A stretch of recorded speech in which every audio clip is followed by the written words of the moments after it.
আসসালামু আলাইকুম রহমতুল্লাহ বরকাত। আমার সকল দিনী ভাই বোনেরা, আমি বই বিক্রি করার জন্য, বিজ্ঞাপন দেওয়ার জন্য আপনাদেরকে ভিডিও করতেছি না। আপনাদের জন্য আমি আপনাদের কলবে একটু ধাক্কা লাগানোর জন্য, কলবে একটু ইমানে জজবা আনার জন্য ভিডিওটা করতেছি। আমি এই পৃথিবীর সর্বশ্রেষ্ঠ কিতাব দুইটাই পৃথিবীর শ্রেষ্ঠ কিতাব।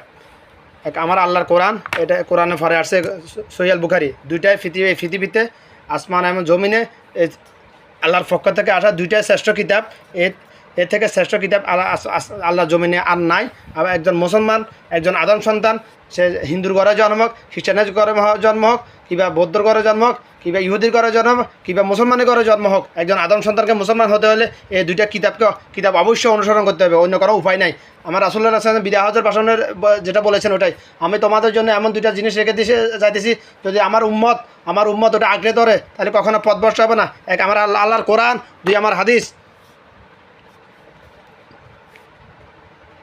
বিদায় হজের ভাষণের মূল উদ্দেশ্য ছিল এটা, উম্মতের জন্য এই মেসেজটা পৌঁছানো, উম্মতের কাছে এই মেসেজটা পৌঁছানোর উদ্দেশ্যটাই ছিল বিদায় হজের ভাষণ।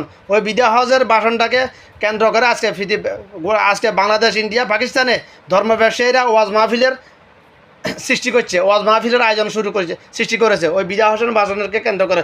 বিদায় হজের ভাষণটা ছিল শুধু আমার রাসূলের জন্য প্রযোজ্য। বাংলাদেশে যে ওয়াজ মাহফিল করা হয় ওটা সম্পূর্ণ বিদাত। আল্লাহর কসম করে যে বলছে ওটা সম্পূর্ণ বিদাত। একমাত্র আমার রাসূলের উম্মতওয়ালা কাজ হলো একমাত্র পুরা পৃথিবীতে যে কোনো একমাত্র উম্মতওয়ালা সুন্নাহসম্মত রাসূলের কাজ হলো তাবলিগ জামাত। উম্মতের জন্য আমার রাসূল সাল্লাল্লাহু আলাইহি ওয়াসাল্লাম যে নির্দেশ দিয়েছেন, তা আমার রাসূলের যে যত লক্ষ লক্ষ সাহাবী ছিল, এখন তার মধ্যে অর্ধেক সাহাবী মক্কা সৌদি আরবে নাই, ওরা বিভিন্ন দেশে চলে গেছে তাবলিগ করার জন্য।